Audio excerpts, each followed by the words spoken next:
Oini! People of my land, hear the call of the cowhide drum, calling to great sons and daughters of Africa, sounding a word of caution. Do not gain the world and lose your soul in this long and perilous journey of journalism in times of democracy. Journalism in times of fake news and misinformation. Never lose that genuine hunger for knowledge. Listen to the unique voices of ancient tellers of tales, speaking truth to power, breathing life into events witnessed by some, but meant to be shared with multitudes, like the billion stars up in the sky. They have a right to be there. So do you. The right to be here tonight. You are the unstoppable, driven storytellers who skillfully mold, shape, color, produce, and render events sad, brave, humorous, informative, and triumphant. Tonight we are talking history on the move. We remember great, courageous storytellers from our past. John Langalibalele Dube, Sol Plaatje, Ruth First, Noni Jabavu, Ken Temba, Bloke Modisane. We remember H.I.E. Domo, Henry Ngumalo, Eskiam Patlele, Bessie Head, Agri Cluster, Doc Bikicha, Peter Mackenzie, Alf Kumalo, Nokwanda Sitole, Vuyo Mbuli, Linda Gomva, Bob Mabena, Olani Gwala. Get up and take that big brave broom and sweep away misinformation and hateful propaganda. Together we embrace the spirit of democracy by being the very force of social change in every story you tell. Let us feel it in our bones, that unmistakable stamp of pure excellence that brought you here tonight. These are the golden years we've been striving for. Mangoba, Kawe lama kawe, Gocha lama gocha, Remutlu kalona. Go on, celebrate our diversity and nationhood. Go on, reset the world. Our people depend on you. Keep arming us with enlightenment and hope, one story at a time. Hala, South Africa celebrates you. Namugelekile, welcome to the Vodacom Journalist of the Year Awards 2022.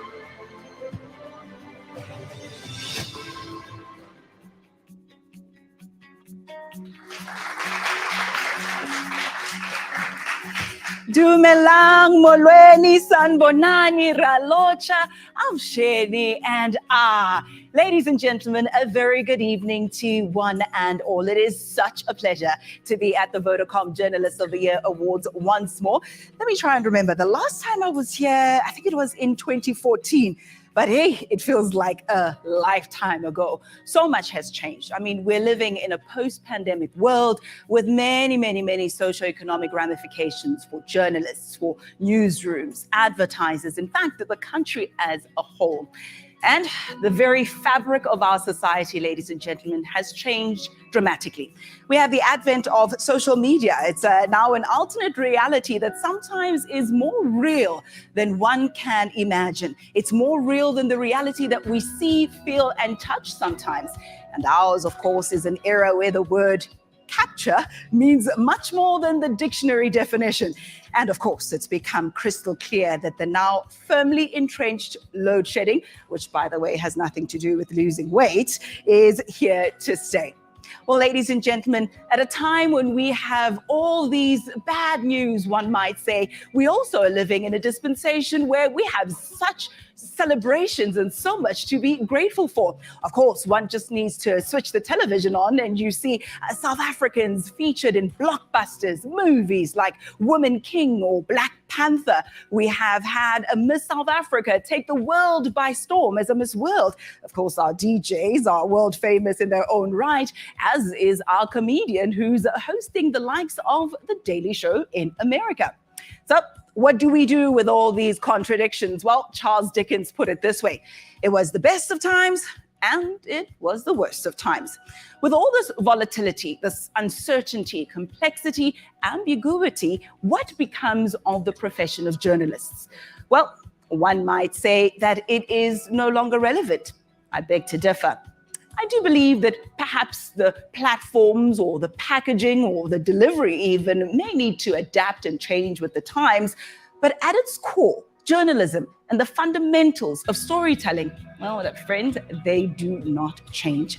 Well, here's an example if you don't believe me. I'm going to use a rudimentary or an elementary example. Bear with me, if you will. I'll use an old children's nursery rhyme.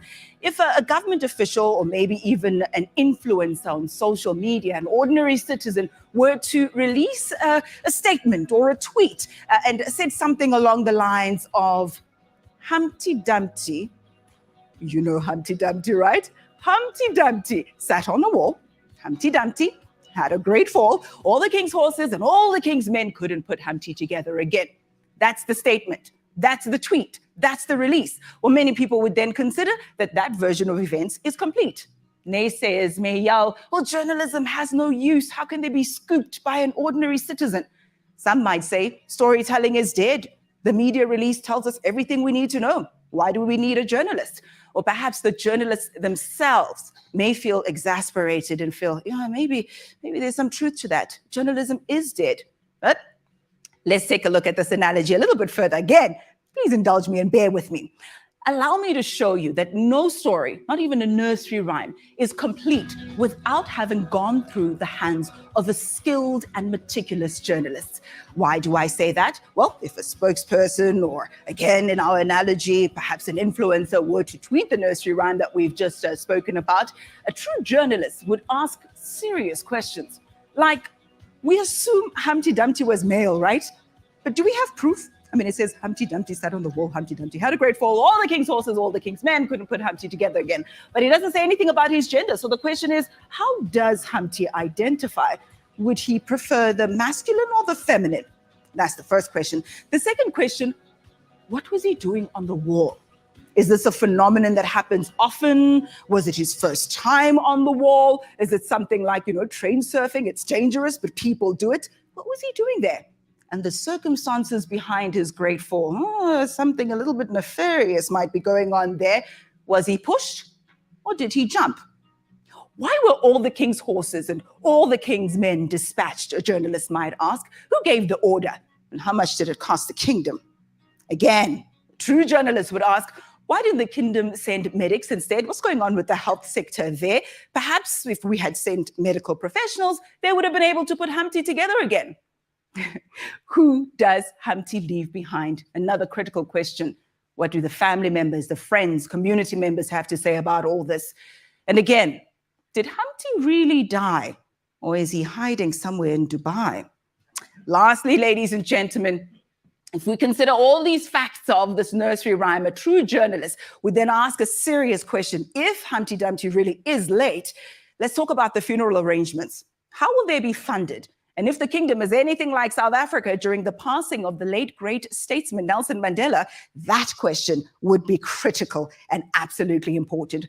And so, ladies and gentlemen, as you have just heard, it's so important that journalists take a fine-tooth comb and go through every single piece of information that is brought to our attention. Not only children's nursery rhymes, but more importantly, stories that have direct impact on the very essence of who we are as a people. So not even the advent of new technology such as social media or individuals who are journalistic in their outlook, all of that cannot erase the true value, the purpose of what it means to be a journalist. And tonight, We applaud, we salute, we congratulate all those who have gone over and above the call of duty, who have dug a little deeper, who have gone a little further to bring us the essence of every story. We say to them, halala. Now it gives me great pleasure to introduce Vodacom South Africa's Chief Officer for External Affairs, Takalani Nechitenze, to officially welcome us to these awards.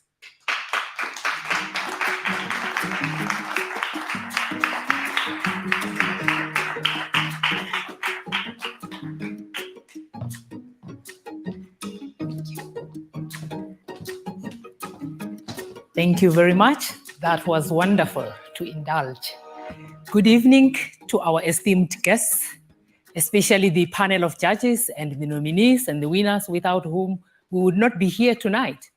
This is our first physical VJOY in 2 years.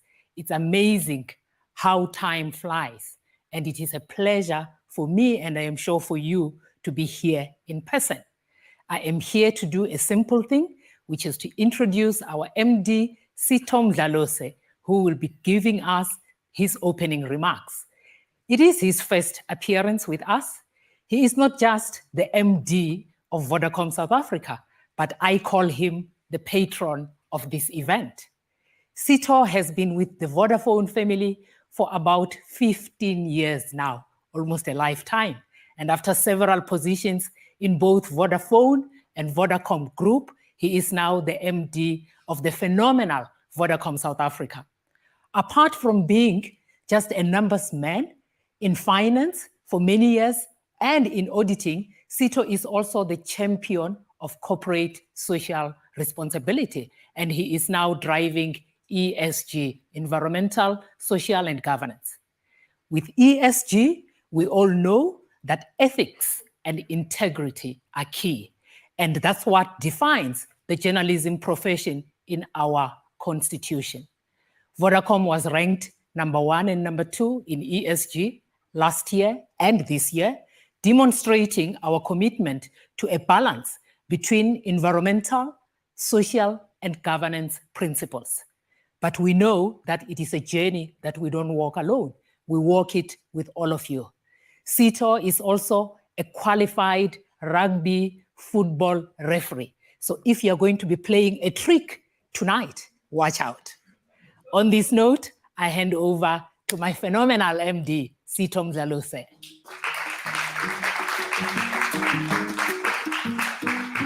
Thank you, Taki, for that warm welcome. And good evening. And thank you for joining us as we celebrate 21 years of the Vodacom Journalist of the Year Awards, also known as the VJOYs. We have officially come of age and remain one of the biggest platforms for celebrating and awarding excellence in South African journalism. Vodacom is incredibly proud to have sponsored this competition over the past 2 decades, which has recognized some of South Africa's most iconic media talent. We received a record-breaking number of entries this year, over 1,700 in total. Despite the rise of people turning to social media for news, and with Elon Musk now planning to charge an $8 monthly fee for being a so-called verified source on Twitter, the VJOYs remain highly relevant in the South African media landscape. Our 2022 VJOY theme is storytellers. The judges have informed us that this year's entries ran the full gamut of emotion, provoking hope, outrage, joy, and despair across our 12 categories, with an outstanding caliber of submissions from our 9 provinces. This demonstrates the relentless power of the written word in a world where emojis, 280 character limits, reels, and hashtags like hashtag TikTok made me buy it have become dominant forms of present-day communication. To quote Joseph Pulitzer, journalism is a noble profession and one of unequaled importance for its influence upon the minds and morals of the people. It is said that the purpose of journalism is not defined by technology, nor by journalists, nor by any of the techniques that they use. Rather, the principles and purpose of journalism is defined by the function that news plays in the lives of people. Boris Johnson's resignation as UK Prime Minister earlier this year was brought about largely by a series of scoops by journalists that helped erode his followers as well as his party's trust in him. These have been wide-ranging and ongoing as far back as 2020, such as assault claims against MPs and illicit gatherings by government members and the Prime Minister himself during lockdown. These examples demonstrate the collective power of the press. In relatively young democracies like South Africa's, free, independent, and professional journalism serves as an essential role by providing information that allows citizens to make informed decisions, and it must be vigorously defended. Notably, journalists bring to light those stories that some people would rather have kept in the dark. It is these efforts that we seek to pay tribute to today. On behalf of a society which would be worse off if it were not for your collective endeavors, a special thank you must go to our new VJOY convener, Mapi Mhlangu, and our judges, Jermaine Craig, Ryland Fisher, Arthur Goldstuck, Patricia McCracken, Professor Gilbert Motsatebe, Colin Ngumalo, Jovial Rantao, Elna Rousseau, Advocate Robin Sewell, and Obed Zilwa. Without their tireless efforts and commitment to seeking out our finest examples of journalism in this country, these awards would not happen. I also need to single out Mapi for seamlessly taking over the role of convener this year, and equally to thank Ryland Fisher for his 5 years of invaluable services as convener before handing over the reins to Mapi. On behalf of Vodacom and the judging panel, we thank each and every journalist who took the time to put their submissions together in the face of increasing newsroom pressures. In our opinion, these journalists are all winners. In closing, I'd like to congratulate all of our winners and to thank all journalists here tonight for giving a voice to the voiceless and playing a part in safeguarding South Africa's vibrant democracy. Thank you very much.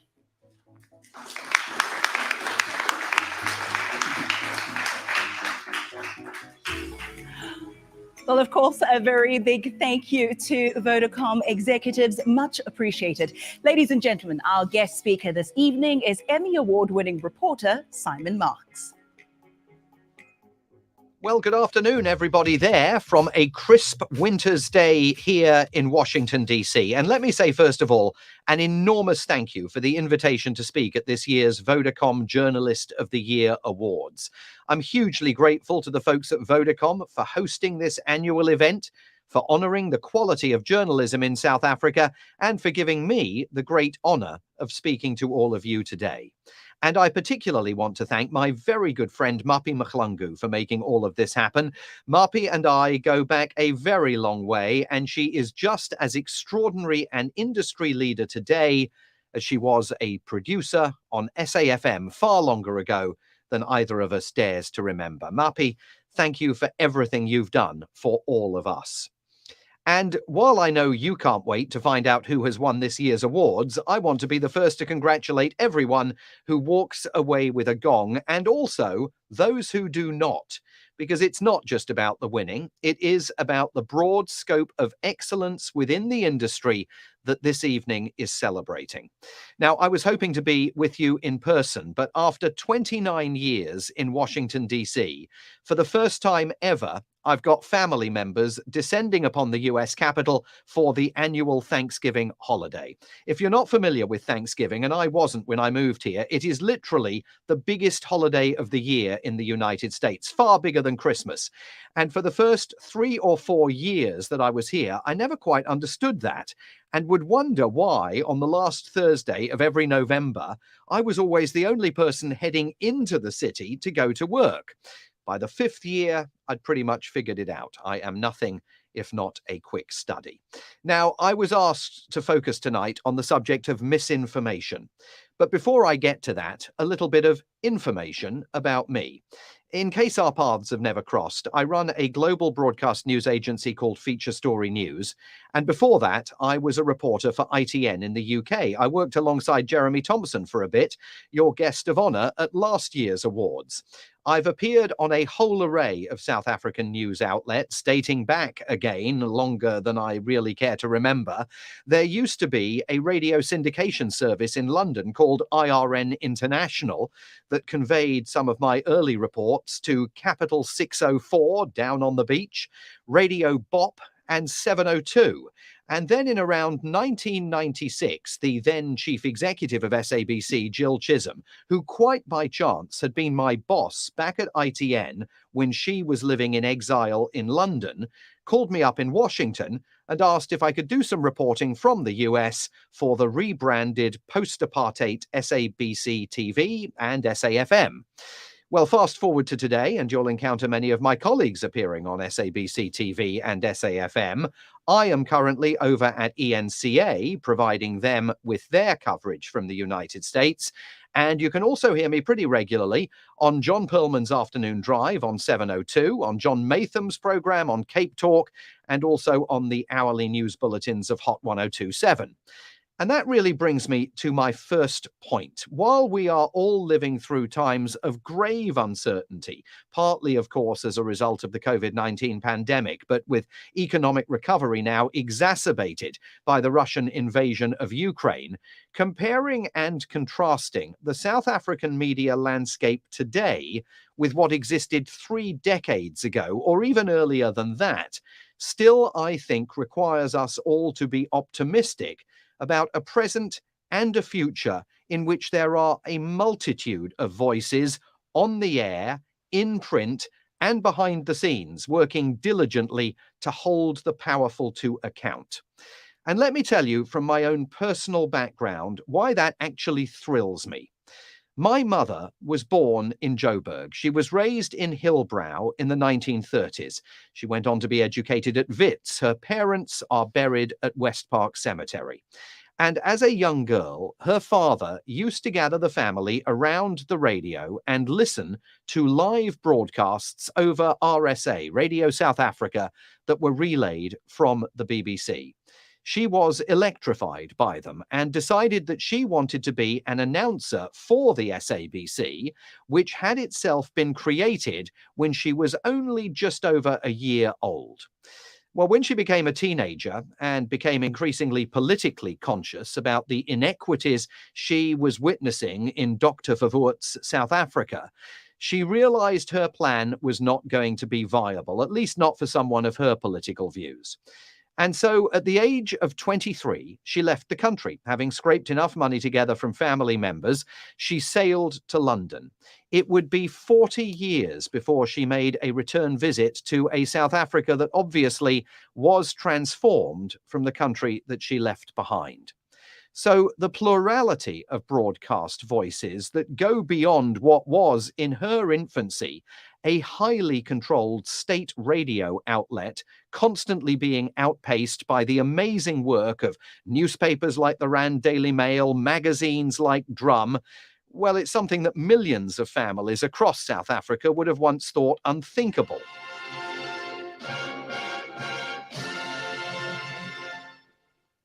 Yes, the 5th of January 1976 has finally arrived, and with it the birth of a full television service.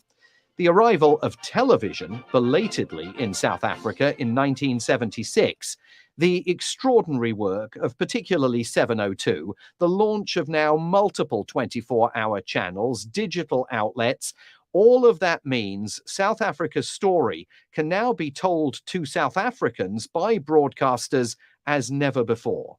And while it's never easy facing the prospect of cutbacks, economic vicissitudes, job losses, and an economic picture that can sometimes mitigate against the costly work that really good probing journalism entails, it is, I think, important not to lose sight of the opportunities that do exist to engage in acts of reporting on a daily basis That simply would not have been tolerated not so many years ago. And it would also seem like a good moment to say to those forces in society that do have the resources to back independent journalism that now is the time to double down and dig deep. And that is especially true because of the prevalence of misinformation in all of our societies. I have just spent the last 10 days coming to grips with the realization that no, Donald Trump is not going away. He's back in the game, campaigning for a return to the White House. His account on Twitter has been restored by Elon Musk, for however much longer that particular platform remains viable, given the bizarre spectacle that we've all witnessed over the last month. It is true to say that the midterm elections here earlier this month did not deliver Trump-backed Republicans the scale of victory that they expected. But it is also far too early, as some are doing, to proclaim that the threat to American democracy is over. It is not in the past. How can it be when a crucial Senate runoff election is taking place next month in the state of Georgia? There, the Trump-backed Republican candidate Herschel Walker, a former American football star, denies evolution, says China is exporting its bad air to the US and that all of America's good air is going to China, and has adhered himself to the entirely false claim that America's 2020 presidential election was rigged. Take a look at the state of Arkansas, where Sarah Huckabee Sanders has just been elected the next governor. You will remember the name because she was Donald Trump's White House press secretary for 2 years during his presidency, constantly lying to the press and the public on his behalf. That is not a value judgment. It's not an interpretation. It's a fact. She and a host of other Trump White House insiders, now carving out new political roles for themselves, owe their careers to their willingness to sacrifice any adherence to the truth. It is demonstrably false to claim that America's elections are riddled with fraud, that Joe Biden couldn't have won more votes than Donald Trump. Were those things true, courts across the land, many of them presided over by Trump-appointed judges, would have found in Donald Trump's favor, rather than throwing every single case that his lawyers presented out on their collective ear. And yet, 60% of Republican voters now tell pollsters they believe that Joe Biden is illegitimate in office, that the 2020 election was fraudulent. 60%. Now, to put that into perspective, only 13% of Americans believe in the existence of Bigfoot, a monster said to inhabit American forests. There is, of course, nothing uniquely American about misinformation, nor anything uniquely new about it. A former boss of mine, Derek Taylor, who used to run the Associated Press's television news service and who was a fantastic TV correspondent in his own right back in the 1970s and 80s for ITN, has written this book called Fake News. As the cover art suggests, he traces the deliberate dissemination of misinformation all the way back to the Tudors, who ran things in Britain in the 16th century. When social media has put mass communication in the hands of anyone with a smartphone, he asks, what hope is there for the rest of us who just want to know what's really going on? Now, my own first journalistic brush with misinformation actually has a South African connection. In June of 1988, I was the first TV journalist to interview Albie Sachs following his near-death experience in Maputo.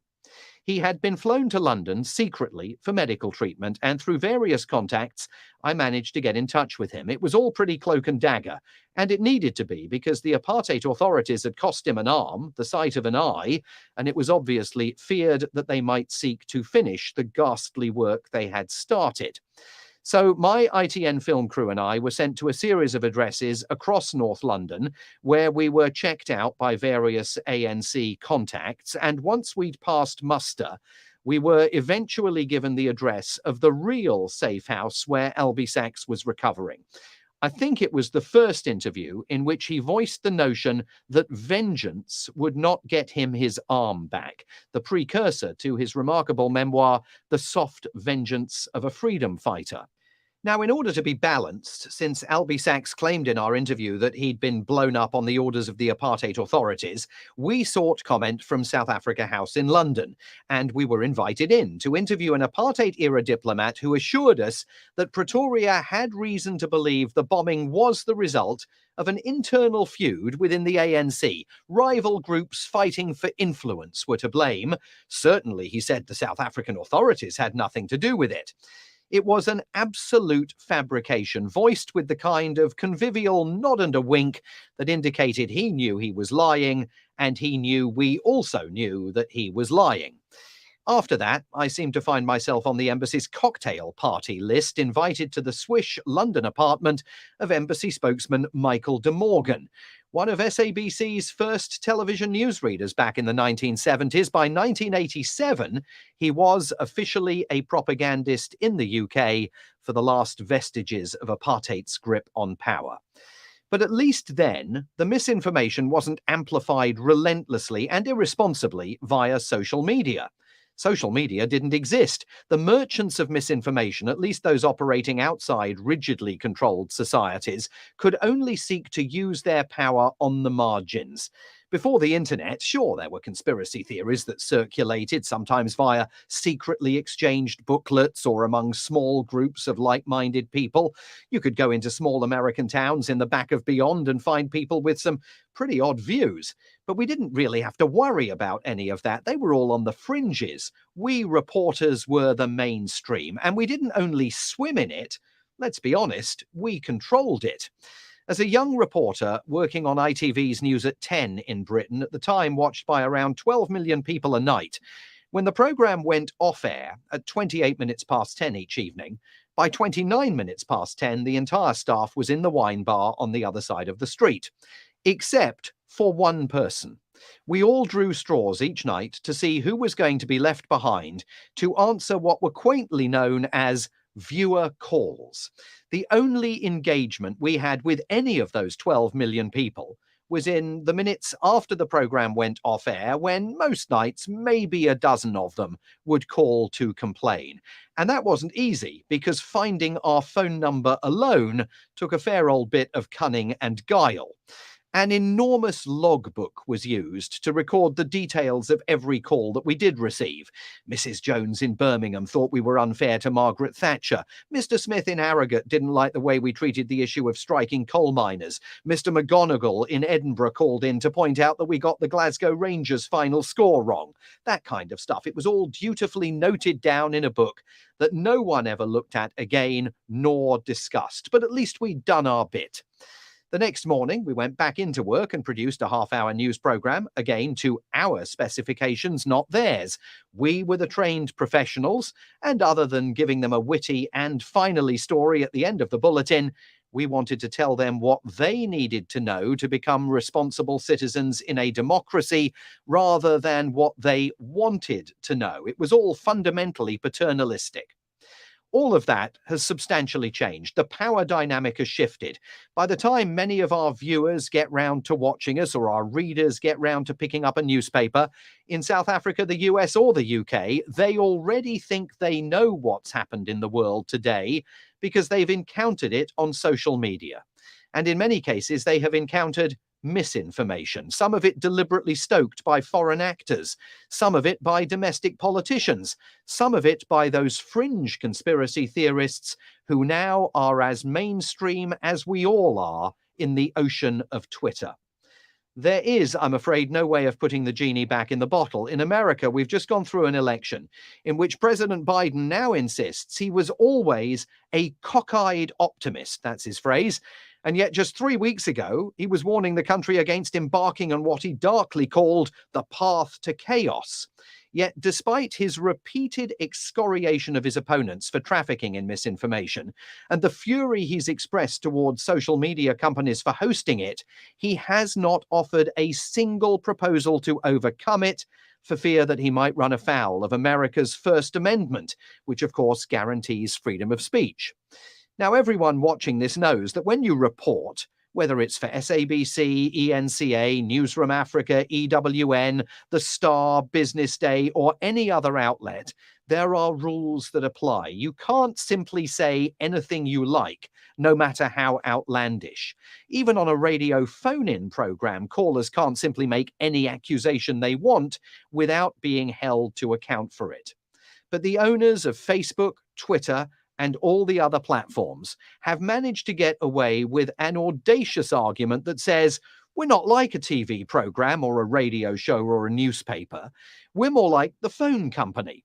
Telcom isn't responsible for what you say to your mate when you're using their phone lines, so we shouldn't be responsible for what conspiracy theorists say when they're using our platforms. And in America, at least, so far, hardly anyone in a position of power has said boo to the social media goose. I would love to be able to tell you that at some point in America's next presidential election, whoever ends up running for the nation's highest office will actually be asked how they intend to prevent the nation's very democratic freedoms from being destroyed by people who take advantage of those democratic freedoms. But that may be wishful thinking, given the sea change in a US media landscape that increasingly wants to tell only one side of the story, whether that's from the right or from the left, to people who themselves are from the right or from the left.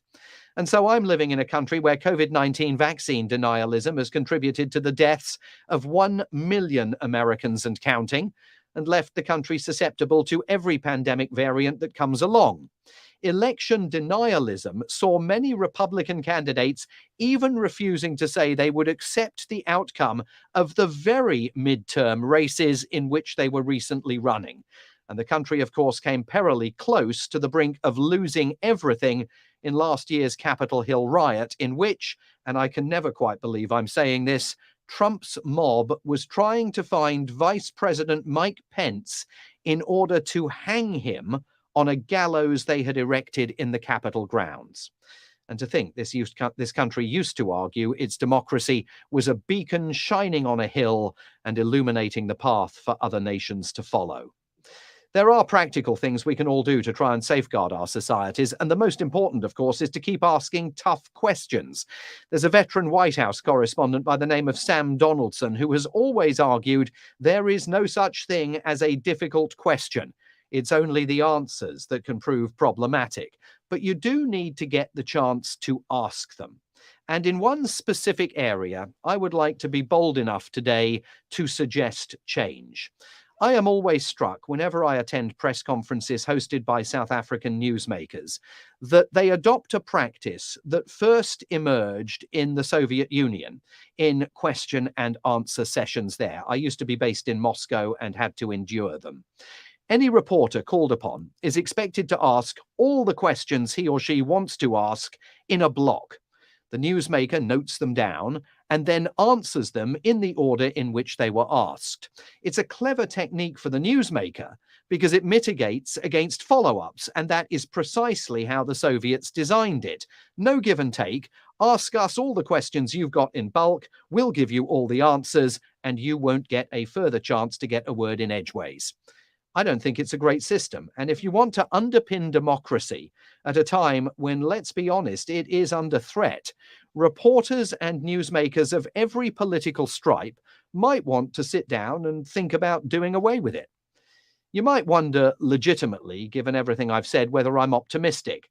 And the answer, truthfully, is that I might be ever so slightly more optimistic, or perhaps ever so slightly less pessimistic, about South Africa than America right now. The recent amendments to the Film and Publications Act there, if they come with effective enforcement, have the potential to make social media a more responsible experience for South Africans than social media is for Americans. And because you're working within a constitution drafted in 1996 rather than 1787, well, there's a reason the late Supreme Court Justice Ruth Bader Ginsburg advised other countries to emulate South Africa's modern constitutional approach rather than America's. There is one other reason for optimism, of course, and that is the quality of the work we are all honoring at these Vodacom Journalist of the Year National Awards. Hard work, courage, and a real commitment to safeguarding democracy has gone into all of them. And that alone is something to cherish and celebrate at a time when we all may feel there aren't too many opportunities out there to do very much of that. Thanks for listening. Thanks again for inviting me. Congratulations to the winners, and have a fantastic evening.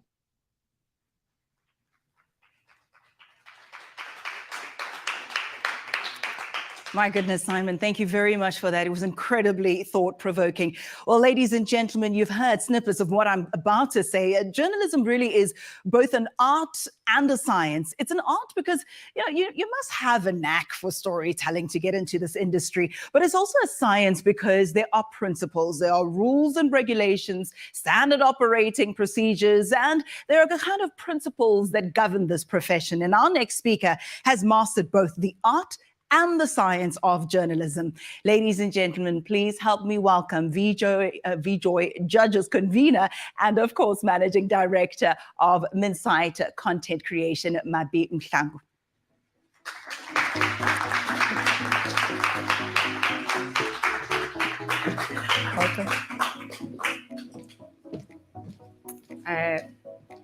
Thanks, Ayanda, Program Director, Vodacom Senior Executive, VJOY Judges, ladies and gentlemen. It's a great honor and privilege to be part of 2022 Vodacom Journalist of the Year Awards. Inspired by this year's theme, simply titled Storytellers, we recognize the role journalists play as watchdogs in our society, seeking to tell the stories of our time and holding power to account. Year after year, the urgency to tell the stories of our nation under construction becomes ever so important, and this year is no different. After all, we are 28 years in the making, and the independent journalism has stood our nation in good stead post-apartheid the same way it did before democracy, just as Simon Marx has just alluded. Perhaps it's the work of fate that in the same week that we're celebrating the leading voices within the fourth estate, our independent judiciary threw a spanner in the works by opening old wounds that many thought as a nation had long healed, sparking a plethora of debate. The Constitutional Court delivered a judgment honoring the release of Chris Honey's killer, Janus Wallace, on parole after numerous failed attempts. Wallace is one of the most divisive figures in South Africa. He has been incarcerated since 1993 after nearly single-handedly plunging the country into a race war. On the same day of Wallace's judgment, another court, the Supreme Court of Appeal, delivered a judgment that former President Jacob Zuma's medical parole was unlawful, unconstitutional, and invalid. These two seemingly unrelated judgments are important for illustrating democracy at work. They spark debate, evoke strong emotion among the citizens, and by extension, storytellers. This type of stories requires storytellers to do a delicate balancing act in their reportage, to report on emotive issues in a manner that is devoid of puffery, yet remains ethical, objective, and accurate. We are confident that our storytellers will rise to the challenge.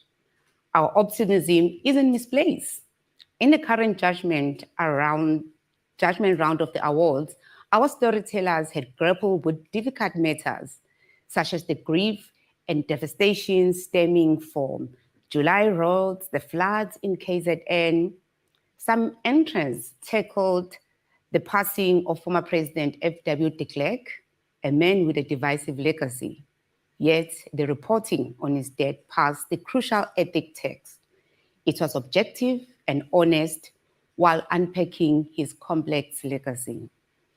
Furthermore, we applaud our storytellers for the dignity and respect displayed dealing with stories of distress and grief, and for shining the spotlight on the criminalization of our vital economic sectors by well-organized cartels. The 2022 Vodacom Journalist of the Year Awards have once again produced excellent selection of entries which give judges confidence in the future of journalism and the media industry in South Africa. This year, there were 1,759 entries, a whopping 35% increase from 2021. Our journalists have once again displayed resilience and continue to produce work that belies the upheavals the industry is experiencing. Let's continue as news media to speak truth to power, hold those in high office accountable, and most importantly, fight for the underdogs. Those charged with this crucial national endeavor of seeking out the truth play a pivotal role in society, including slowing the decay of democracy and strengthening governance institutions. My advice to storytellers in 2022 is to always remember that they hold all aces. Hence, they must use their pen not to poison the nation. Nigerian novelist and thinker Ben Onkri was opined, to poison a nation, poison its stories. Perhaps as Journalism 101 dictates, you as the storyteller do not drive a narrative, no matter how attractive. Do not be part of the story.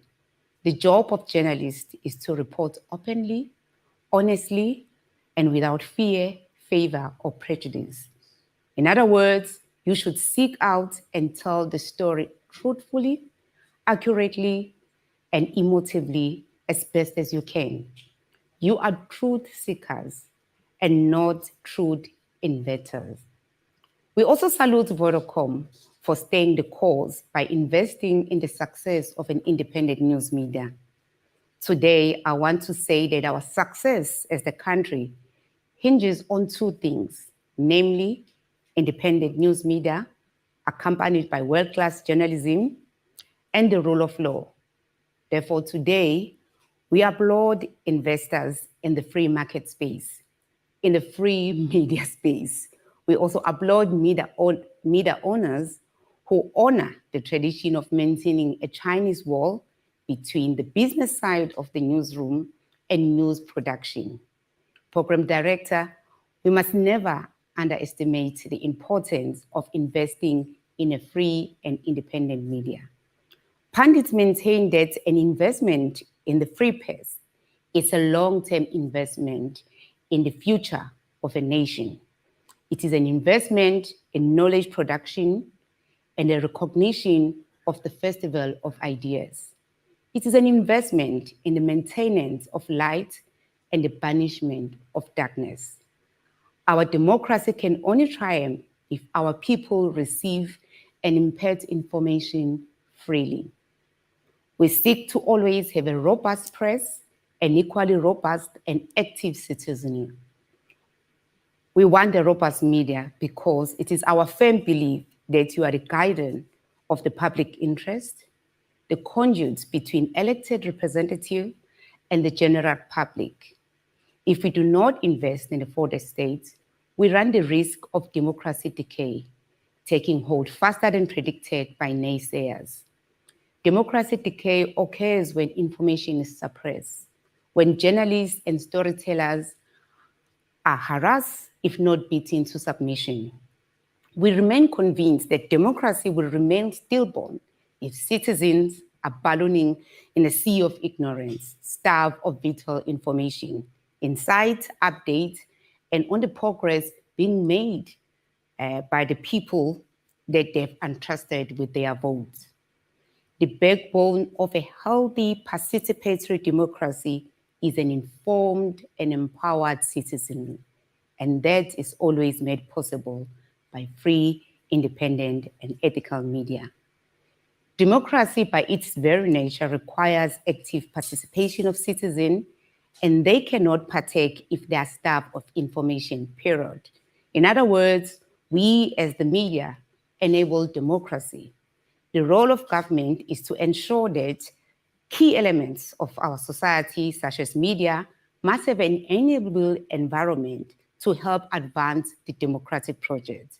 So far, we are lucky in South Africa because we don't have journalists languishing in jail for simply doing their work.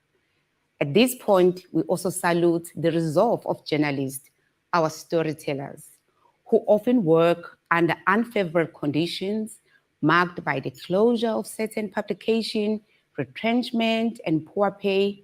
And yes, this year we received more entries compared to 2021.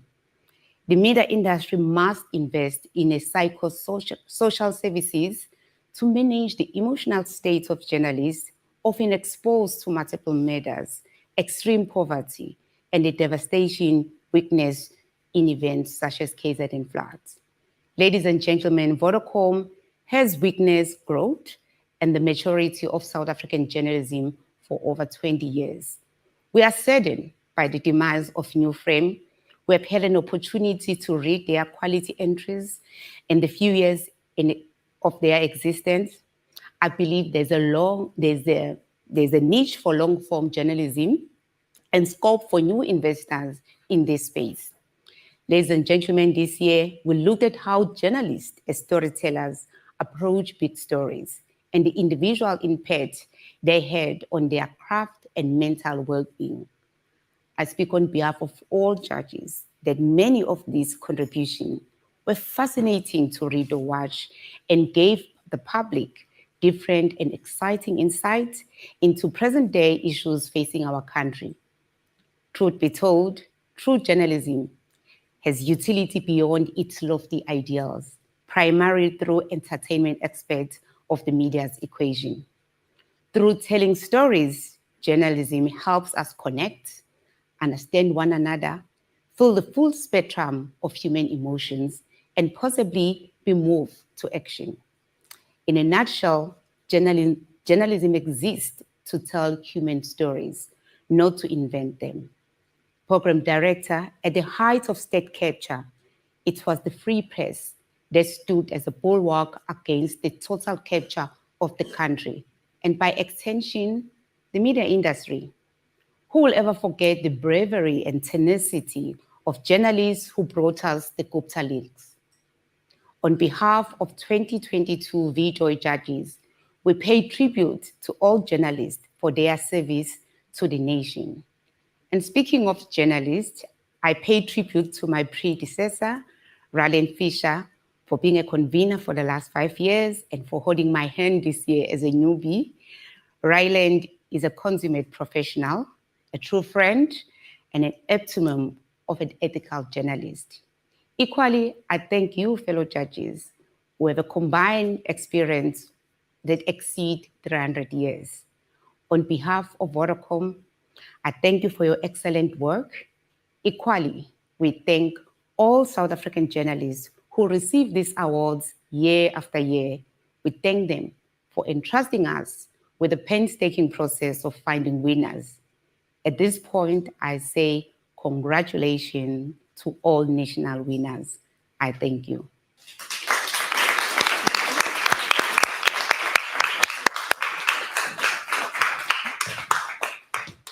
And of course, thank you very much, Mapi, not only for your contribution to the VJOYs, but also for your contribution to the journalistic framework that we have here in South Africa. Much appreciated. Ladies and gentlemen, I look around and I see so many beautiful faces. Incredible people are in our midst, but one can't help but notice that there are some who are missing. In isiZulu, we say asiphelelanga. So ladies and gentlemen, help us honor our fallen heroes in journalism.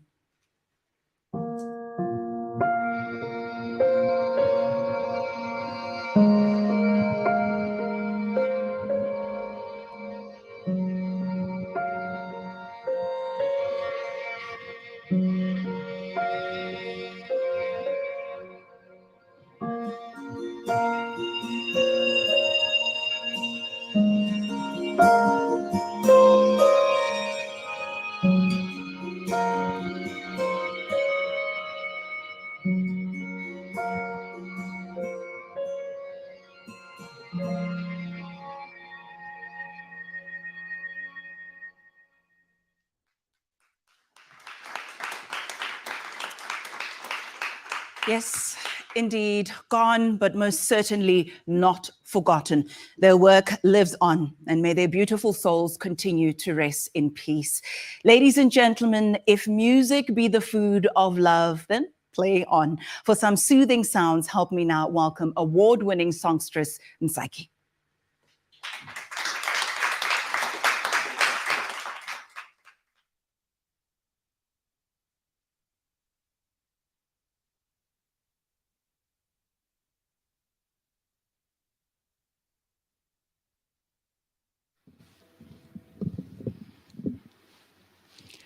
Good evening, everybody. It's an absolute honor to be here with you tonight as we honor these incredible journalists that have won these awards. I'm a person who takes words very seriously.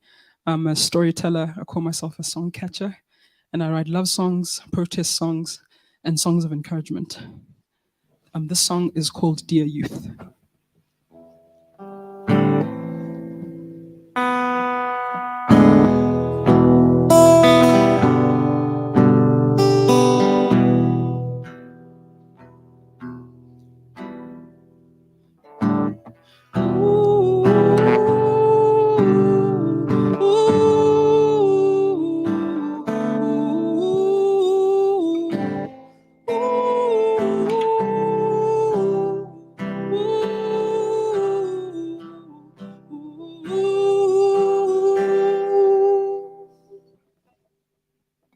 Dear youth, suffering may try to sensitize us, but apathy's just evil's ploy. Your fears may try to paralyze, but tears are not a decoy. Are you brave enough to speak life into this void? Are you brave enough to be intoxicated with joy?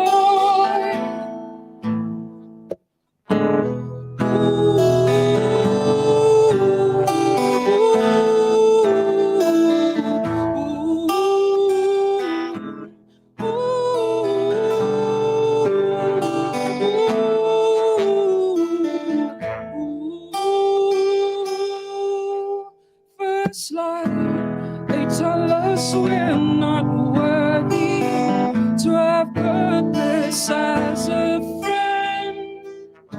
So we're living fake clouds of bravery, slave to the latest trends. Don't you know we're warriors, young backs that do not bend? Don't you know we're warriors?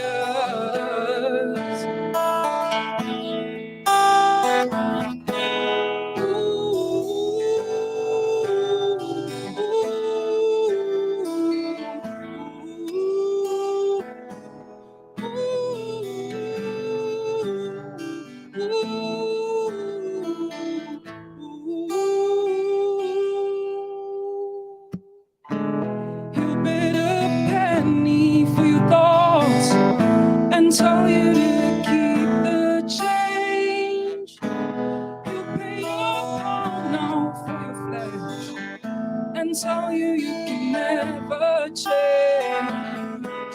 Are you brave enough to speak life into these bones? Are you brave enough to be intoxicated with joy, joy, joy? Our blessings call for more than this. Our burdens call for more. Our kingship calls for more than this. Oh, kings, what have we done? Oh, kings, what have we done? In our hands there is a life. In our hands there is a life. In our hands there is a light. Ooh, ooh, ooh.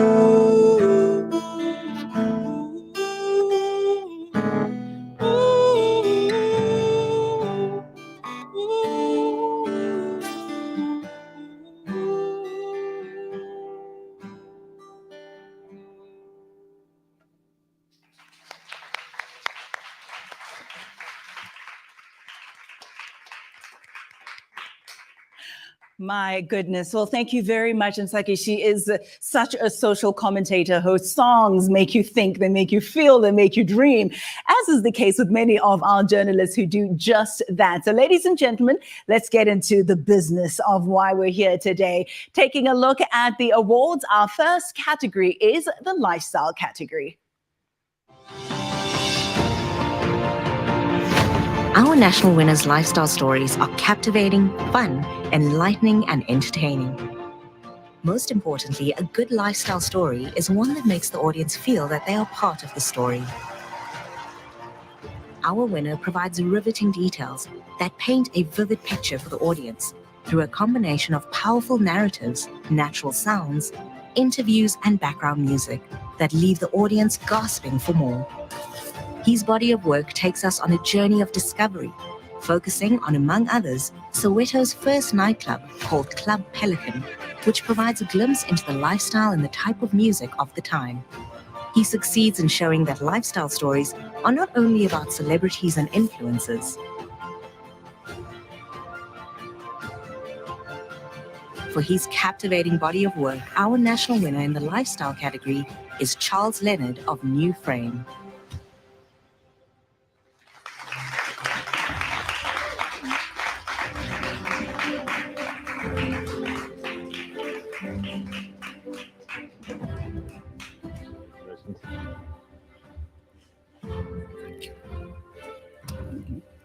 It's just cool.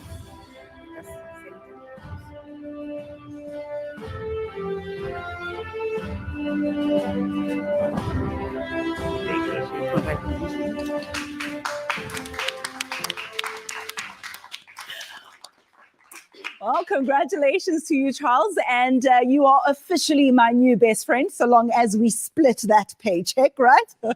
Ladies and gentlemen, let's move on to the sustainability category. COP27 has refocused us on the sustainability of our environment today and into the future.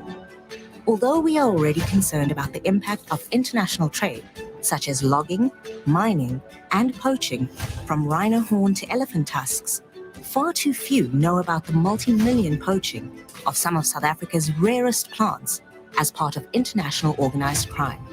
For a detailed account of this new green crime, the winner for SA's Rare Plants Are Being Poached to Extinction is Karen Dolly of the Daily Maverick.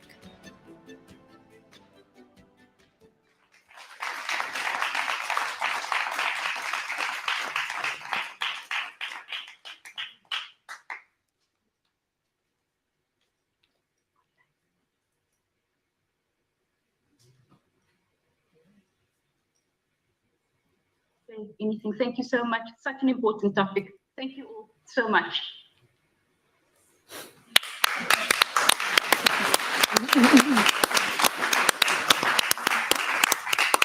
Well, congratulations to you. Don't worry, we'll make sure that you get your certificate and all that comes with it. We'll make that come your way sooner rather than later. Thank you so much, and congratulations once again. Ladies and gentlemen, what are we without the photographers who help us capture each moment, help us smile and wave? And let's take a look at those who have made the cut when we take a look at our photography section. News photographs can be offensive and seen as insensitive by some, but news pictures are necessary to tell the true story. When the KwaZulu-Natal flood left hundreds dead and thousands devastated and homeless, we almost became numb to the story as we were bombarded by horrific scenes in many, many photographs. One photograph shocked the nation, the world, and brought home the real loss, the loss of life. This photograph of a dead baby washed onto a beach was captured in a manner that shows respect and still tells the story.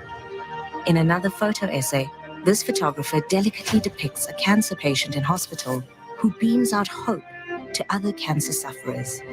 The national winner is Daily Maverick photographer Shiraz Mohammed for his body of work, Images of Hell.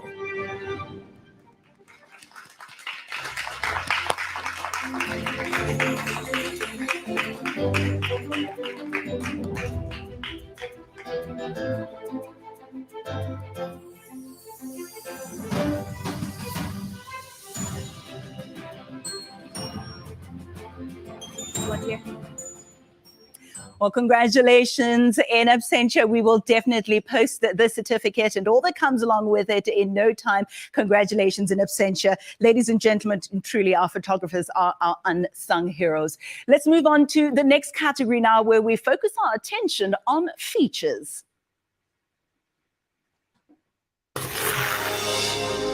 The features section brought different parts of the country to readers and listeners in direct and vivid ways. Almost all the entries showcased excellent journalism, so the judges faced a tough decision. The winning entry dealt with the growing trend of the criminalization of some of the key sectors of the country's economy by well-organized syndicates. The story gave viewers a rare glimpse into a successful police operation, Tactical Takedown, involving multidisciplinary teams in an epic illegal mining takedown. For her carte blanche feature piece called Tactical Takedown, our national winner is Nikki Troll.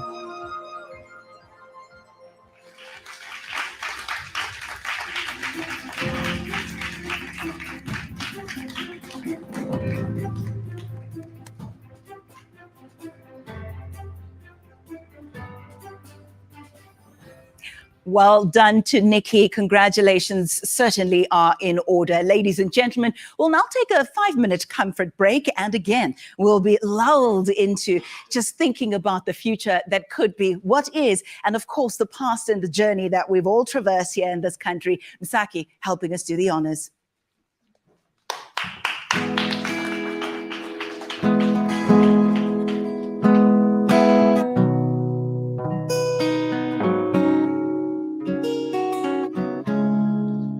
Talangoku useneminqweno kawutuweli bloko usenganeno nekutalangoku usenaswinjongo kawutuweli bloko usenganeno sasikhule sonke siphuphe emazulwini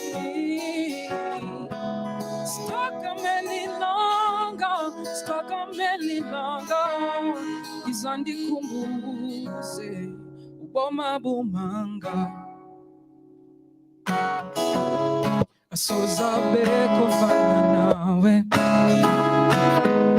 ofana nawe, asozabeko fana nawe, ofana nawe, sozabeko ula mehlu jonge noba akululanga ntakazivukile bomabumanga izakhono zakho neziphiwo zakho azukuphelelanga bomabumanga zizokhanyisela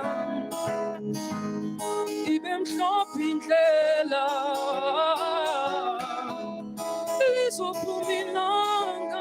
lizophumilanga izandikhumbuze bomabumanga asozabeko fana lizophumilanga ofana nawe asozabeko fana lizophumilanga yo ofana nawe sozabeko fana nawe lizophumilanga fana nawe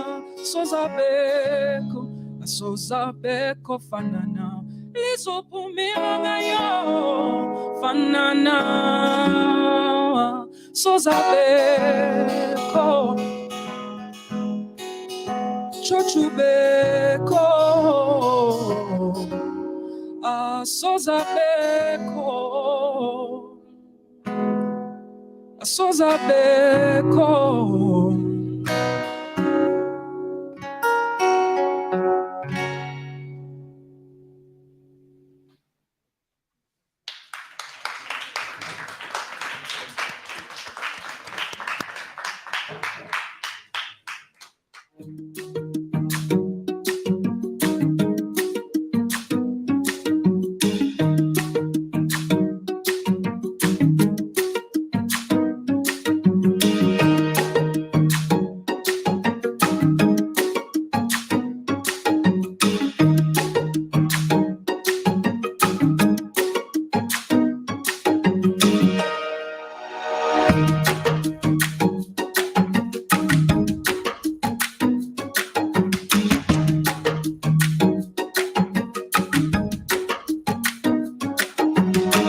Ladies and gentlemen, welcome back and thanks again for joining us. Let's now get into the second set of awards and without delay, the sport category.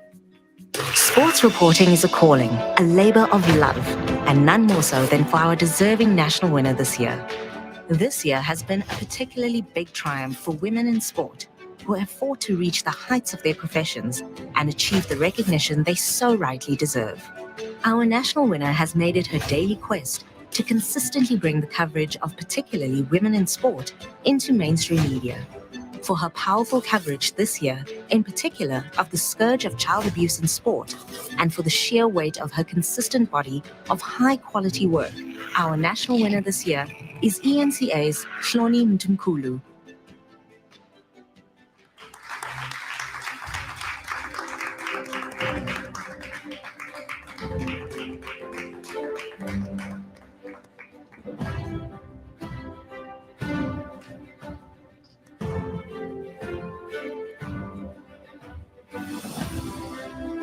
Coming center.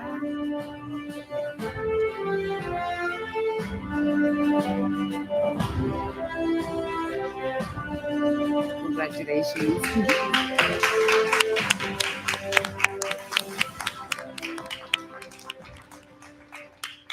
Well, congratulations to Hloni, ladies and gentlemen. The next category is politics, and I don't need to tell you just how prickly it can get. So congratulations to the nominees, but let's also take a look at who the winner is. The death of apartheid South Africa's last president, F.W. de Klerk, was a major local and international news story. Not only did our national winner secure exclusive details of the story, accompanied with unique footage, but she was able to provide proper context for the story by bringing into the story the families of the victims of acts of crime by soldiers of the then South African Defence Force acting on instruction of their commander. The judges awarded our national winner in the politics category for her excellence in a global story and the sensitivity in which she handled the story. Our national winner is Ati Mtongana of Newsroom Africa.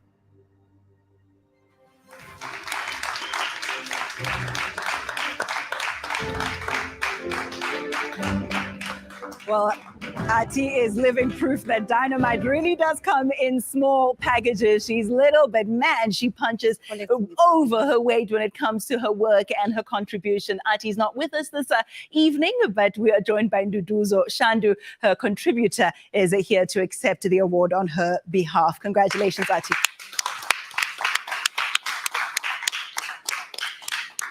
All right, let's talk bottom line now. Financial and economics is the next category. The winner entered a body of work among which was a story that gave the province its character. However, mining, which has been the backbone of the South African economy, has since birthed mafia criminal syndicates, with murder and mayhem becoming the defining feature of the industry. The writer invested a lot of time speaking to stakeholders, from small-time operators, the Zama-Zamas, to syndicate kingpins in the background, and also government officials, in an effort to try and get answers to reasons for increased killings in the sector, and also what the future held.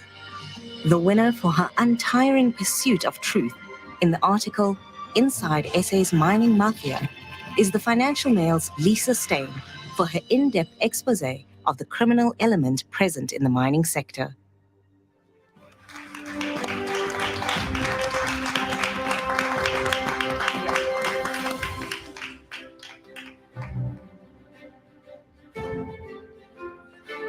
Congratulations. Then just go into center, and then you can handle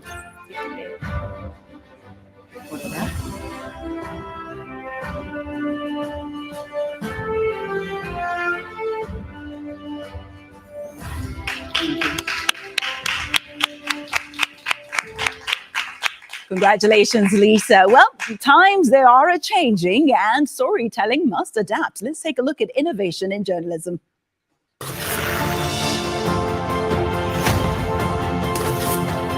Having the insight to apply novel techniques and technologies to solving questions that people have been debating for years is one of the hallmarks of innovation in journalism.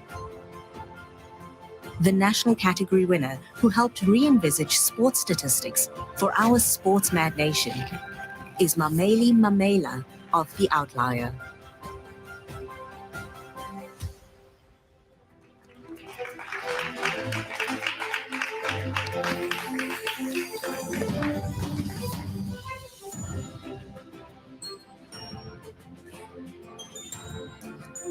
Congratulations.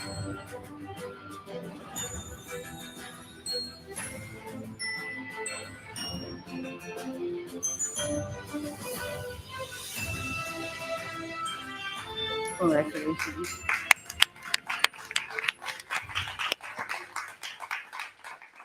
Well, as we know, journalism really does help society take part in critical thinking. So it's so important that it makes us reflect on who we are as a people. So let's take a look at the opinion category. In his body of work, our national winner provides deep analysis and emotions in communicating tragedy, loss, and joy. In his winning works, he writes in compelling terms about the loss of his mother and how fellow human beings are dealing with the humanitarian crisis caused to Ukrainians by the war unleashed on them by Russia. He also shows his amazing way with words as he relates in the most powerful way his reunion with his son on Father's Day after 17 years. The judge's decision is that the national winner in the opinion category for his outstanding body of work is Faisal Patel of The Citizen.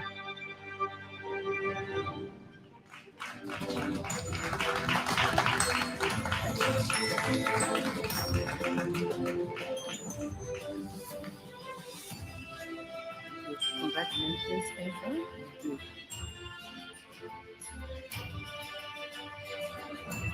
Congratulations.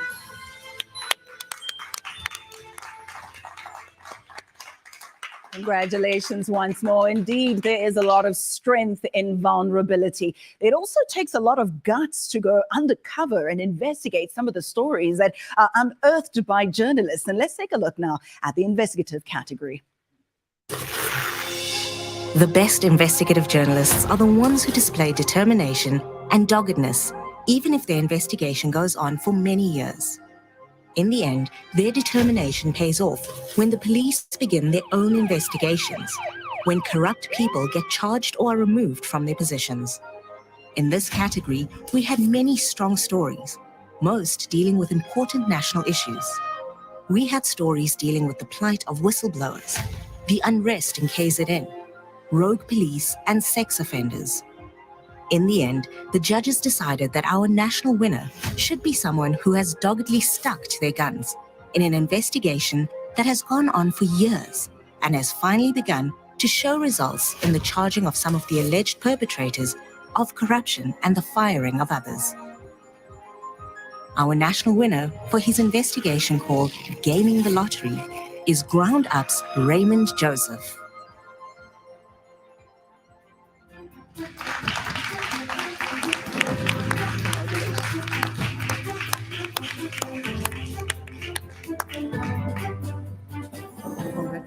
It's a difficult profession, eh?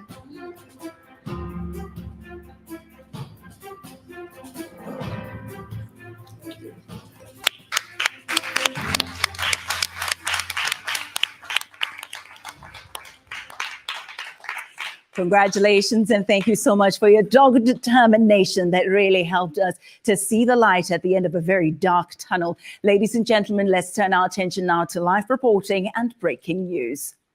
Live reporting an event can be a daunting task. You don't have time to prepare or gather information before you rush to the scene where a natural disaster is taking place, or an accident scene where the police and ambulance sirens are still howling. To cover breaking news effectively and get your facts straight when information is scanty requires a cool head and a thorough knowledge of the principles of news reporting, from juggling the rapid-fire pace of information flowing through or demands for information for different platforms. Live reporting on the devastating floods that hit KZN this year dominated entries in this category. The regional winner is ENCA's Dasan Tatia, with contributors Nkaniso Ndlalozi and Sandile Makubela.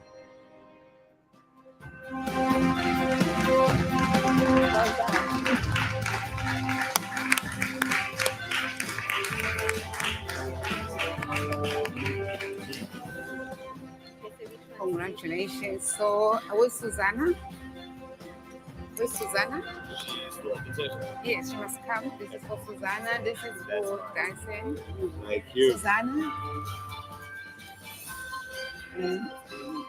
Tim. Give me that one. And then Susanna, you can come here. And then you can carry your things.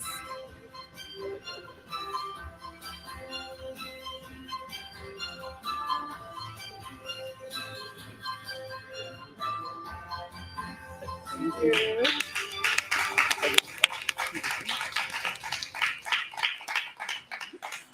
Well, congratulations. There's proof that hard work really does pay off, and you have to be able to think on your feet at times. So well done to you. Ladies and gentlemen, we speak often about the juniorization of the newsroom. And while there's merit to that, we also need to make sure that we do pass on the baton. So the next award touches on the future of our industry, recognizing a young journalist that has stood out for this year. Well, this award emphasizes VJOY's commitment to furthering the career of a dynamic young rising star in journalism here in South Africa. The winner is awarded the chance of a lifetime to accelerate his or her professional and personal development through an all expenses paid trip, receive cutting-edge training overseas, both at the renowned Thompson Foundation in London, as well as a deadline-driven newsroom environment. Entrants must have worked in journalism for at least 3 years or less and have demonstrated future potential and exceptional leadership skills to succeed in the field of journalism.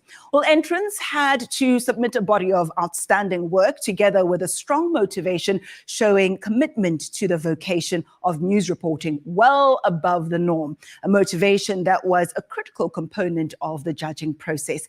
The winner also demonstrates the pride of our nation as an ambassador, not only for South Africa as a country, but also for South African journalism when abroad. Well, this year's lineup of finalists was one of the best ever in the life of the competition. And as you can imagine, the judges certainly had their work cut out for them in adjudicating the winner. The finalists were from the Free State, Tshehla Koleti from Central News Group, OFM. We also had from the Western Cape, Tamsin, I should say, Mieterle Kamp from the Daily Maverick. And from here in Gauteng, Michelle Banda from Daily Maverick. From Western Cape, Murphy Ganga from the Weekend Argus. And any one of this year's 4 finalists would have been a worthy winner, but we must have one who's outstanding. Jabulile Mbata, that was our 2021 winner. If you may recall, she will attend the trip with our 2022 winner. So let us reveal who will be joining Jabulile on this year's trip. Everyone else in the world, not just in South Africa, is still trying to recover from that impact of COVID. So I think it's still one of the biggest stories of the year, and the last. The case of Senzo Meyiwa is resuming court after being adjourned in September. I think that has been the story ever since, but then we're not getting to where it needs to be. That is the apprehending of the people who actually killed Senzo and to find the truth of it. And that spikes my interest in investigations. Our jobs as journalists is to storytelling that is first and foremost truthful, secondly balanced, and make sure we verify everything we put out there. The impact of the Russia-Ukraine conflict has further impacted the import of wheat, for instance. The Russia and Ukraine conflict has been one of the biggest stories, in the globe, not just in the African continent, just in the globe. In Daily Maverick, I get to report on anything and everything. I'm not constrained by where I'm at. People don't know about Balobedu, which is a cultural group that is a breed of Pedi people, Venda people, and the Tsonga people in one person. They don't know about that. The way we live together in communities, that is the culture of South Africa. Being here with you right now in this moment, for me in my career, because it's still fairly new, is an overachievement because I wouldn't have thought like a year ago, because I was still struggling and still trying to find my feet. I wouldn't have thought I'd be here. So that for me on its own is an achievement. I go out to communities and to people. For me, that's an achievement. I get to engage with different people from different backgrounds. That's an achievement because I learn more.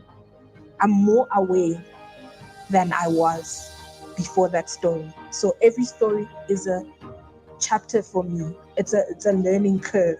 I would love to do investigative journalism. Like, I don't mind the managerial positions and whatsoever, the fancy jobs. That's great. I'm a storyteller, and I would like to unravel or uncover, what is hidden over time, what is not really accessible to just a random person walking in the streets, and make it available to them, but also make it readable. My goodness. So inspiring. Indeed, the future is bright. Ladies and gentlemen, our winner for the Young Journalist of the Year 2022 is Michelle Banda from Daily Maverick. Michelle, join us on stage.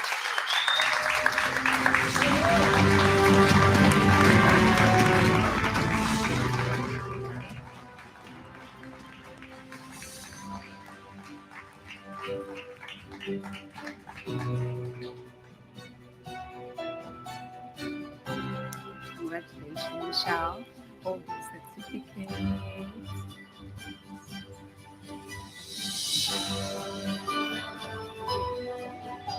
Oh.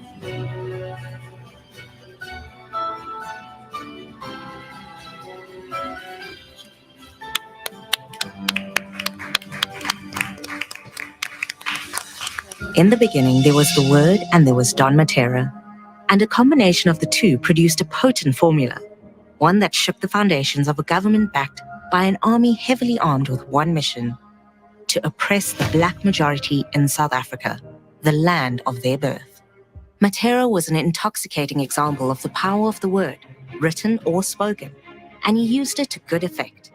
At the height of apartheid, which was declared by the United Nations as a crime against humanity, Matera used words to resist and fight the system. His words were carefully chosen to deliver a message that the racists who sought to oppress the majority in their country would never succeed forever, and that freedom was coming tomorrow. Even as mothers, fathers, sons, and daughters died from the bullets of the apartheid security forces, Matera was not intimidated, nor was he deterred. He wrote thousands upon thousands of words, powerful words. No amount of banning orders on him and of his fellow journalists and editors shook him. He emerged from several apartheid detention and torture sessions, determined to write more and more. Matera's pen grew bolder and became mightier with every written word.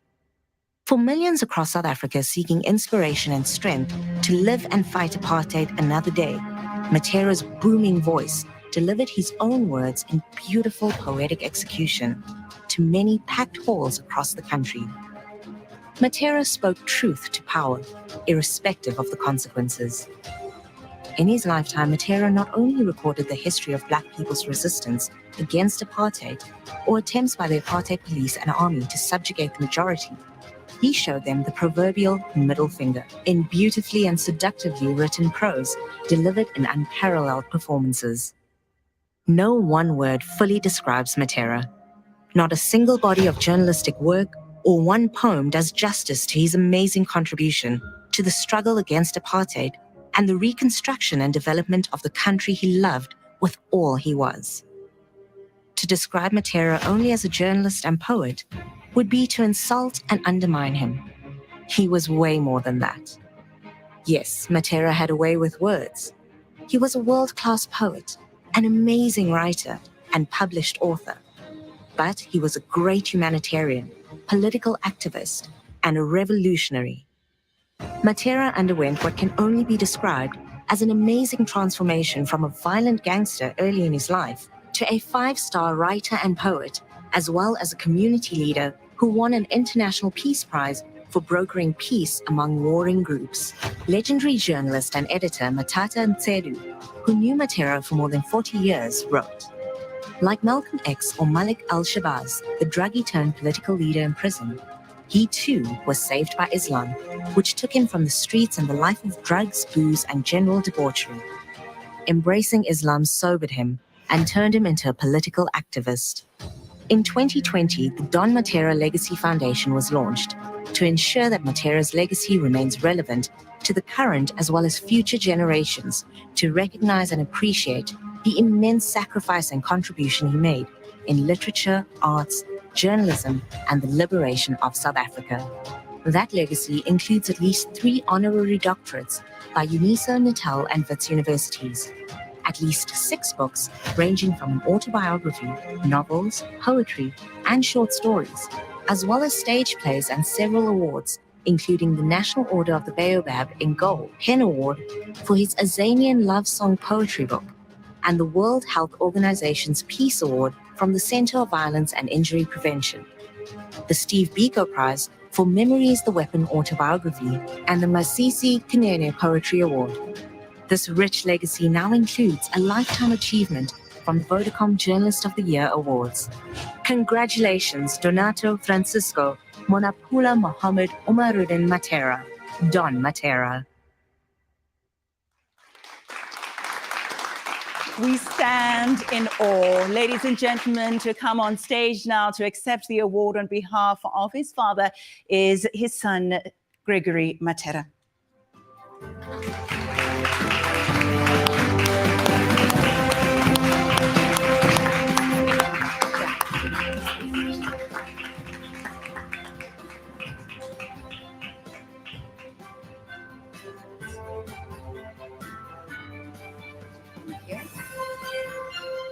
If you would like to say a few words once we've taken the picture.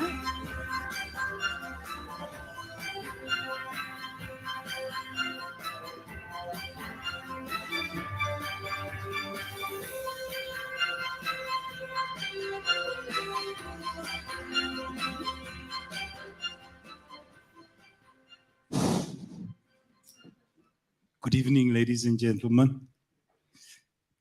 First of all, Vodacom, thank you for this opportunity.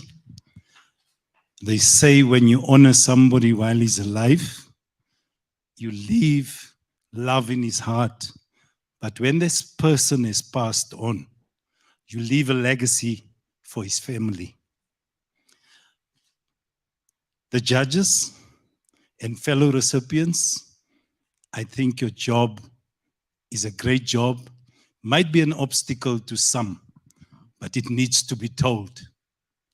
You are the pen writers, and you are the voice of the voiceless. Don't ever forget that we rely on you for every story that's being told. Don Matera was not afraid to speak. Don Matera, when he started the Media Association's Writers of South Africa, he was working for the Star. And everybody knows that. Don Matera is a pan-Africanist. He believes in humanity. It's what he strives for. Don Matera is the ultimate South African natural writer.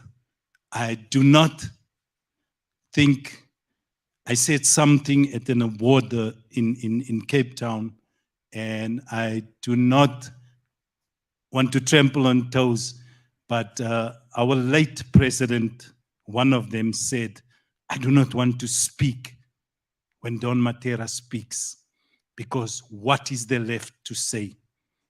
Don Matera believes in children. So right now, I belong to the Legacy Foundation, the Don Matera Legacy Foundation. We are currently busy with The Child. It's a new book that will be launched. So the interest is very, very high on that. But I need everybody to involve your children.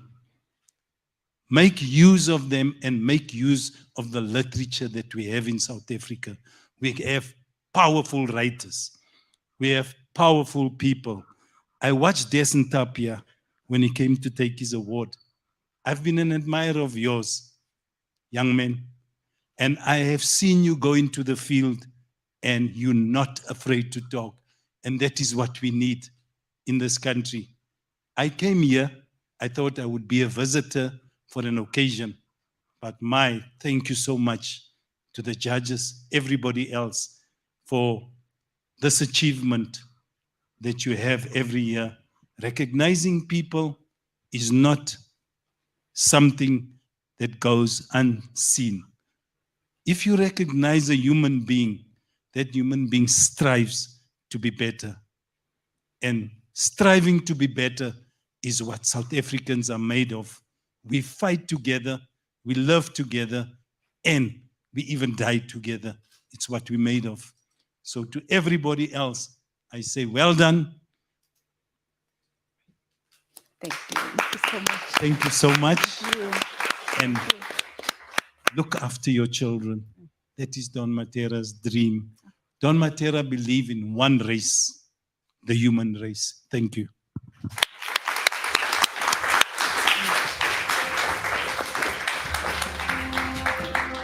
My goodness, thank you very, very much. I think if we all had just 1 ounce or 1 shred of the strength, courage, and wisdom of the good doctor, the world would certainly be a much better place. What better way to honor a wordsmith extraordinaire than to reintroduce another? Ladies and gentlemen, Msaki.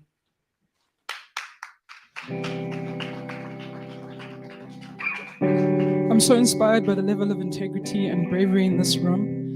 Much like journalism, sometimes music is the last courtroom, and I'm going to play you a song called Blood, Guns and Revolutions as a response to the Marikana massacre. 4,000 rounds of bullets, ready to break black bodies again. 4 vultures, 4 vulturous mortuary vans, and whose hands of blood. Contradictions fill the skies, but to Billy they vow. Big belly politicians mutter about how you'll be remembered. The street names echo your fame, misuse freedom songs, your names. Your blood trickles down broken drains, sometimes in vain. You see the kush of your youth was blood, guns and revolutions. Bullets in the air now, tear gas in your hearts. You see the kush of your youth was blood, guns and revolutions. Bullets in the air now, tear gas in your hearts. Oh yeah, Baba, Baleka Baba, Baleka Mama, Baleka Mama, Baleka Mama, Baleka Baba, Nancy Melo, yeah, Lo. You raise your calloused hands for a share in your own land. Your blood flooded the foothill onto wealthy hands. The gaze of the sons and daughters falls heavy with bloody questions, thick in the lies of allies bound by miners' blood. You see the kush of our youth, still blood, guns and revolutions. Bullets in the air now, tear gas in our hearts. You see the kush of our youth, still blood, guns and revolutions. Bullets in your backs now, questions in our hearts. Oh, Baleka Baba, Baleka Baba, Baleka Baba.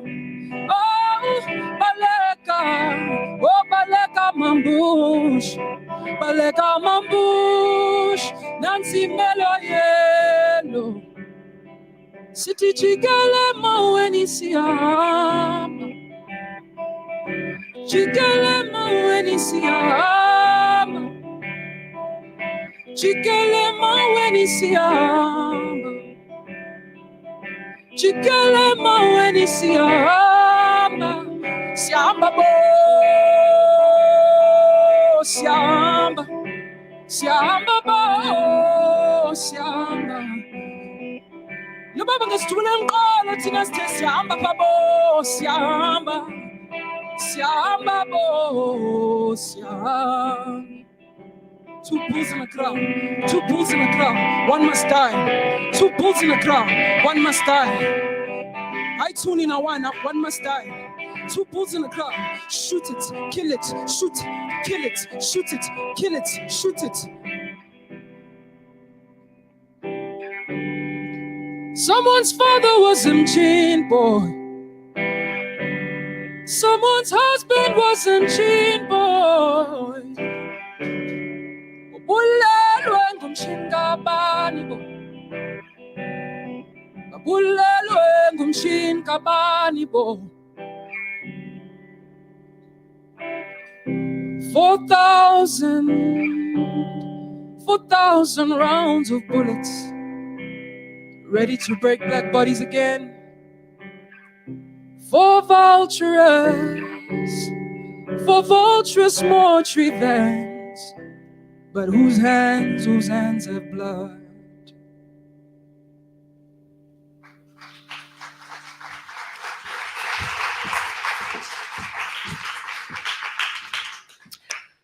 What sobering words indeed. I think we take for granted somehow how important it is for us to hold a mirror to society and to reflect the good, the bad, and the ugly. And many of our journalists have done exactly that, sometimes to their own detriment and great peril. So we are grateful, we are indebted. Mabi, I think you're going to do the honors of announcing the overall winner for us. Thank you, Ayanda.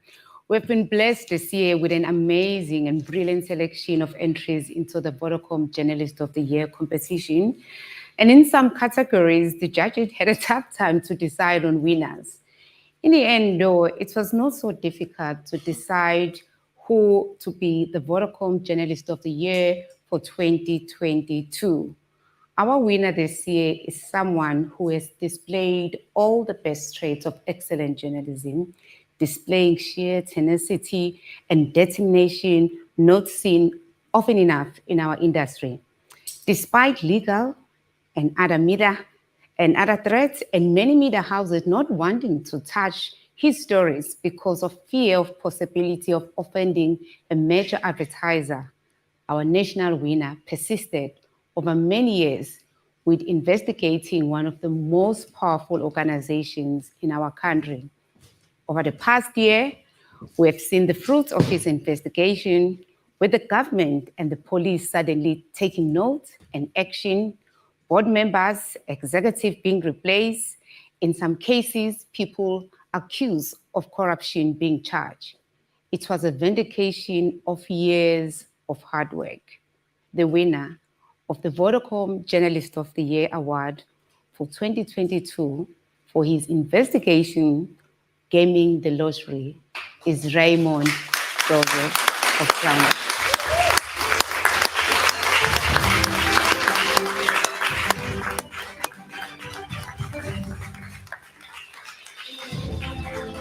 Congratulations. It's been a long road. We were there. You can say a few words.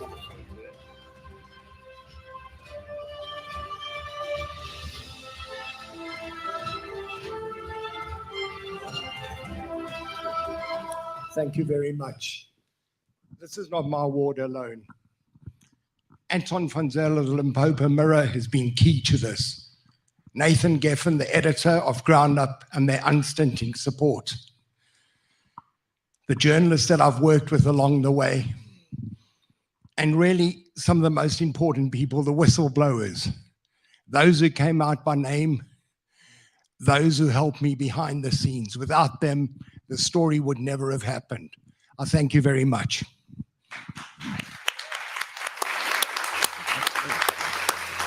Thank you.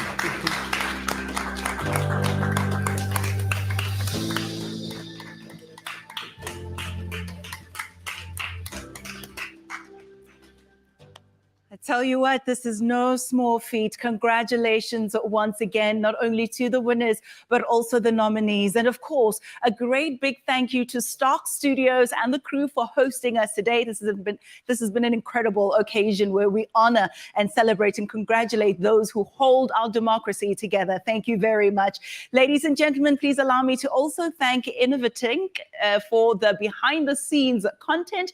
We also want to say a big thank you to Multimedia for taking care of Msaki and Msaki herself, of course. My goodness, ladies and gentlemen. Yeesh. Great performances. Thank you very much. But that was not the last of it. Msaki still has more performances up his sleeve. I wonder if I can sort of get her to sing one of my personal favorite, Fetch Your Life. I don't know. Wait, maybe she can sing it a little bit later for us. Of course, ladies and gentlemen, big thank you to our photographer, Abby from Bakono Pics, who also was with us, as well as the event team at Fluid. Also, big thank you to Lexi Fincham from the team Vodacom. She's been an integral part of the VJOYs over the past 7 years, and now is handing over to a very capable Kensani Mtombeni. Kensani will be taking on the baton. And Lexi, of course, thank you very much to you. She's been super efficient in helping make sure that events like tonight run smoothly, in addition to everything else that is going on. And we just want to say thank you so much for helping making these awards the success that they are every single year. Msaki, over to you. I never say no to a request, so Fetch Your Life it is.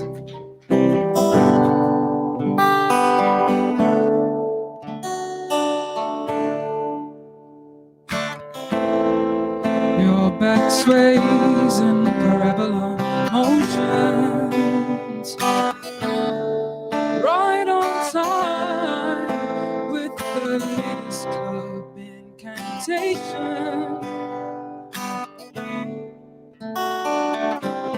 We live for the weekend, working up the courage. Oh, pray away the pain of not being in alignment with our dreams. Fetch your life, go on, be alive. Ain't nobody living on here, there's someone who's living on here. Fetch your life, go on, be alive. Ain't nobody living out here, it's someone who's living on. Fetch your life, go on, be alive. Ain't nobody living out here, it's someone who's living out here. Fetch your life, go on, be alive. Ain't nobody living out here, it's someone who's living out here. Your eyes are waning like the moon, like a dream deferred, whose time has come and gone too soon. We live for the weekend to numb up the damage. Oh, and we pray away the pain of not being in alignment with our dreams. Fetch your life, go on, be alive.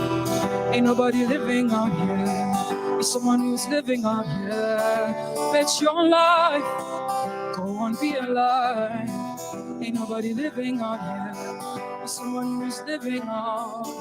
Fetch your life, go on, be alive. Ain't nobody living out here, it's someone who's living out here. Fetch your life, go on, be alive. Ain't nobody living out here, it's someone who's living out here. And we say, all is well, well, well, well, well, well. All is well, well, well, well, well.